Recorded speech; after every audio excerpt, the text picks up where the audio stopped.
Hey, it's Drew Bennett from Big Damn Kid, and today I have issue number 49 of Transformers. Okay, looks like Starscream is manipulating things as he does. And we start off here with, it's called Cold War. That's the title of this. And you've got, it says, it starts off an invasion alert. Decepticons, everyone to your battle stations, show no mercy. And so here they are, all getting ready to fight, being led by Ratbat, because Ratbat is now the leader. And it starts off here, it says, on Cybertron, Ratbat was an accountant. He used to count fuel stockpiles. But since his arrival on Earth, the energy efficiency expert has become commander of the planet's Decepticons. Today he prepares to count Autobot casualties. To Ratbat, it's all the same job, just different inventory. So they are preparing for an Autobot invasion. As you can remember, in yesterday's issue, Blaster went to the island. Actually, no, sorry. 2 issues ago, Blaster went to the island. This is part 3 of the Underbase saga. The saga ends, it's a 4-part story. It ends with issue number 50. And in issue number 47, Blaster went to Decepticon Island, which was Club Con, which was like a vacation island for humans, and it was run by the Decepticons. Why? I don't know. It's crazy. It didn't make any sense. But they were searching for this thing called the Underbase, and in the last issue we learned that the Underbase is like this fountain of all this knowledge that is too much for one Transformer to have, and just Megatron wanted it. Optimus shot it into space, and apparently it is heading to Earth, and it should be coming to Earth anytime soon. So the Decepticons figure that the Autobots are now going to be invading them. They've moved their base to Antarctica, so they are actually in Antarctica right now, I believe, and that's why it's called Cold War. So then in Antarctica, and all of the Decepticons are running and scrambling to, fight the Autobots as they arrive, and what they see is this spaceship, and this spaceship they recognize does not look anything like an Autobot spaceship. And we've got Piranacon. So the Seacons, as we remember, were introduced in issue number 47. They transform into Piranacon. So it's actually 6 Transformers that go into Piranacon. And Piranacon goes to, grab the spaceship as it lands and knock it over. But Starscream tells him, no, just put it down easy. Nice and easy. They're not going to smash it, because guess what? It's not an Autobot spaceship. It's actually a Decepticon spaceship. It's the Decepticons from Nebulos, led by Scorponok. And so Scorponok has arrived with his Decepticon crew, and we were invited here, and why are you attacking us? We were invited. You're attacking us. And Ratbat's like, oh, it's an oversight. And basically, it's Starscream. Starscream is up to his shenanigans. He intercepted a message from Scorponok, invited those Decepticons here, didn't tell Ratbat, made him think that it was the Autobots coming so that they could start a little feud between the two groups. And when people are feuding and fighting, Starscream is at his best. Starscream is, he's the master of manipulation, and he is trying to get to become the commander of the Decepticons. He just wants to rule the Decepticons so bad. So he kind of, in his most Starscreamy way, finagles things about it, gives us a little backstory about Club Con and what's happening here.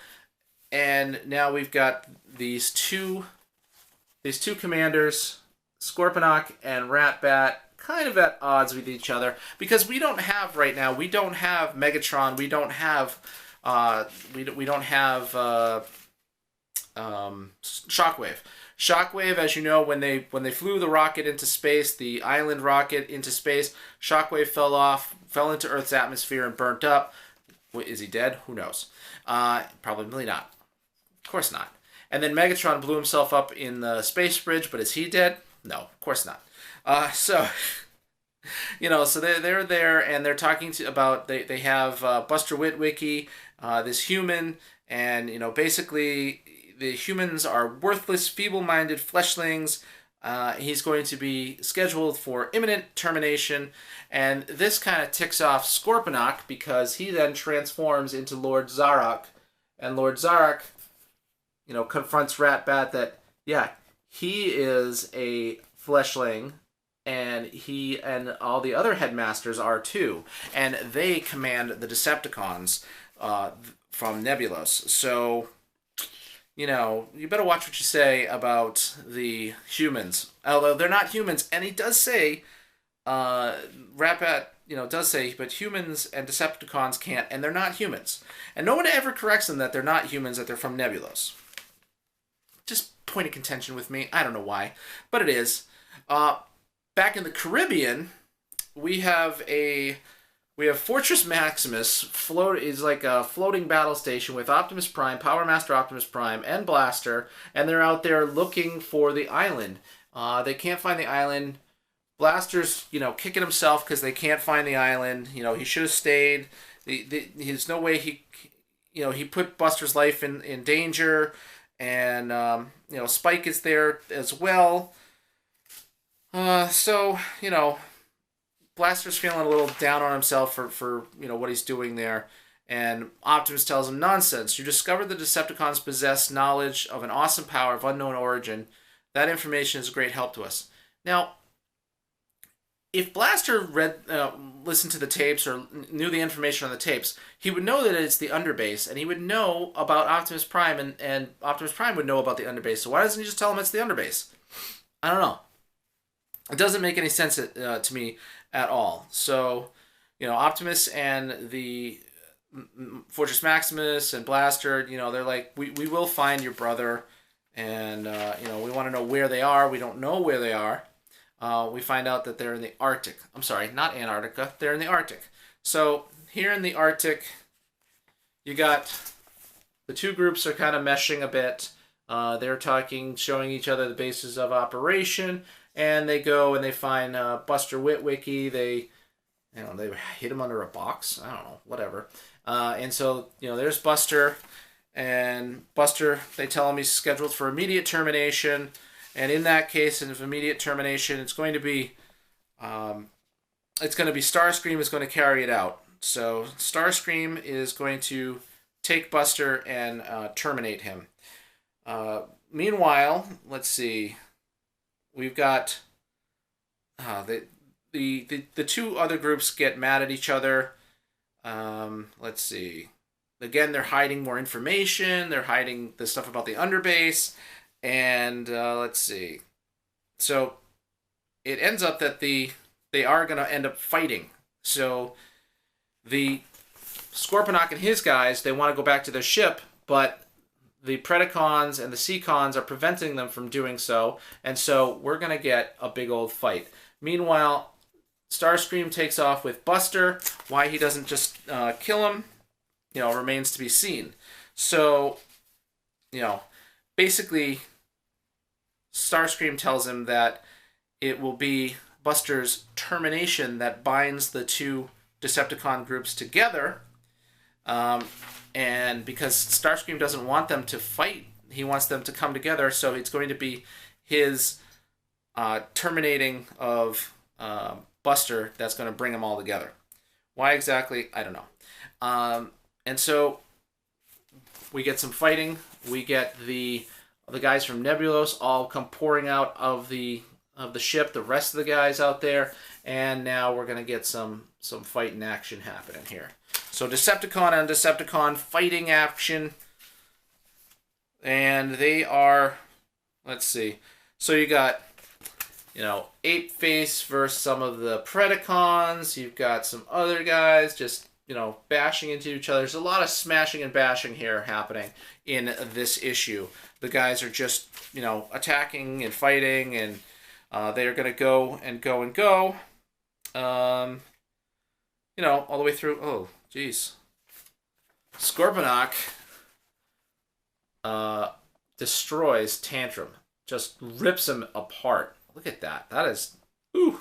All right, so some rough action going on here. Then the ground that they're on starts to crack, and it's the Seacons. So the Seacons come smashing through the ice, and they start attacking some of the Pretenders. And meanwhile, Starscream and Buster are out there flying around. And let's see, he's just put Buster on the ground, and he says, you know, Starscream says, what are you trying to do? Kill me? Oh, on second thought, don't answer that. And Starscream says, whether you continue to cease operation is entirely up to you, Buster Witwicky. Pressing the button on this device activates a powerful signal, a top priority Autobot Code 1 alert. So he wants to bring the Autobots to the Arctic here. And saying a full-scale Autobot force will arrive to investigate. Maybe they'll even rescue you if you press the button. But Buster says, but the Decepticon base can't be more than 2 miles from here. If I summon the Autobots, the two fighting Decepticon factions would unite and attack the Autobots. It would be a slaughter. So Buster's in a impossible situation. If he stays here on this ice floe, he is going to die. If he presses the button, the Autobots are going to come, and the Decepticons are going to unite and fight against them, and the Autobots may die. What is Buster to do? I mean, he's there in a t-shirt. He just came from the Caribbean. He's on this ice floe. Starscream, again, master manipulator. As the Decepticons continue to fight, Buster is fighting with himself over what he should do. And will he push the button or not? And that is how we end issue number 49 of the Transformers. We also get a few more items from the Transformers Universe database, where we get some additional guys here. We got Chase. So Chase is one of them. And he's a throttle bot. We get Freeway, another throttle bot. And I think maybe it's only 2 this one. Let me see. Yep. Chase and Freeway. And then we just got some more advertisements. It's interesting, again, going through a bunch of these advertisements, seeing some of these Nintendo games, especially with the Nintendo Switch being out. I have been playing a lot of Nintendo Switch, enjoying that very much.